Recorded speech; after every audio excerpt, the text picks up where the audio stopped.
request mo, save mo muna siya ng itong umaga as reference mo. Parang create ka lang ng another line as copy. Para kung ano man yung mangyari, may pwede kang balik.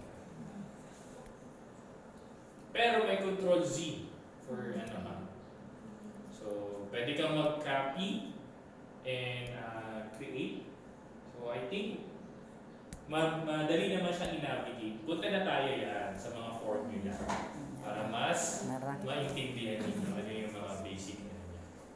So, ano madalas yung ginagamit dito? Sum lang. May shortcut na kayo dyan? Or equal, tapos sum, tapos drag hanggang dulo. Diba? Yun yung mga... Tapos, ito, alam niyo ba yung count? From the word itself, count. Bibilangin niya. If.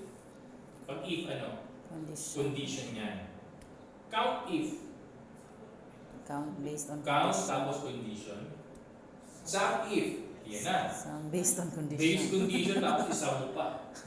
VLOOKUP. Yung gagamit yan. Papaliwanag ko kung anong pinaka-use niya. So sa count, yung mga basic formula. So yung count at yung formula bar natin, di ba ito? Cell, pili tayo yung cell, tapos equal. Tama? Pili tayo yung times. Tapos ito yung mga tinatawag nating cell number. A1, A2, A3, A4, B1, B2. Yun yung gusto mong i-apply na formula based sa ang cell mong makuha yung result. Basic formula, pagka-count, ayan.